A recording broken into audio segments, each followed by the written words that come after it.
You know how everyone's currently saying that Andor saved Star Wars? In late 2019, everyone was saying the same about The Mandalorian, especially since the first season ended shortly after the release of Rise of Skywalker. Even The Mandalorian's weaker episodes were treasured by fans and critics. The episode we're talking about in this video is the first episode of The Mandalorian. The Mandalorian, that's the name of the episode. This pilot introduces us to the main cast and tone of the show in a masterful way. Even if you're not a fan of The Mandalorian, the show's success was necessary for Andor to even exist. In this video, I'm taking a deep dive into this episode and explain how it changed Star Wars forever. The episode opens with a titular bounty hunter on a mission taking him to a bar on the icy planet Pagadon, where he is greeted by a Mithril unaware of the bounty on his head, and some Huttese-speaking criminals who get in a fight with the Mandalorian. Within its first few minutes, the show has already shown itself to be grittier than most Star Wars media, especially under the Disney umbrella. I personally really like the intentionally grimy feel of the Mandalorian's environments, reminding me of the original trilogy and making all of the set pieces feel more practical and realistic.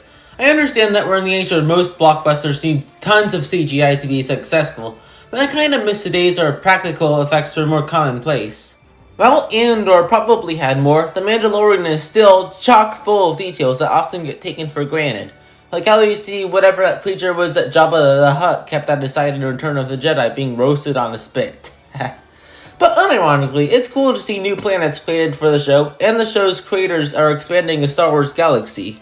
What sets The Mandalorian apart from other Star Wars shows is that it has a Western vibe to it. You can see where it got inspiration from 50s and 60s Western movies.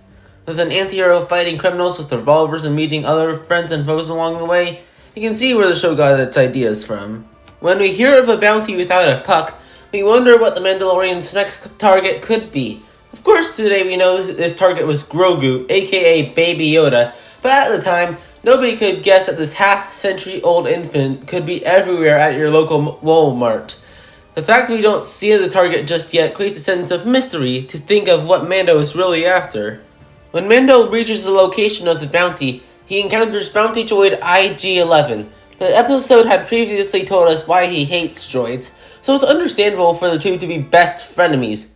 After they do some cool blaster fighting with some mercenaries, they find the bounty, but while IG-11 wants to terminate it, Mando wants to keep it alive, showing underneath all that armor and weaponry is an actual human being, not just a bunch of robot parts and wires like a droid. This episode helped to lay the groundwork for Star Wars for years to come, and since then we've seen numerous Star Wars shows on Disney Plus and massive expansion of the Star Wars galaxy, and it all started with one episode. Thanks for watching, and until next time, Adderloss signing out.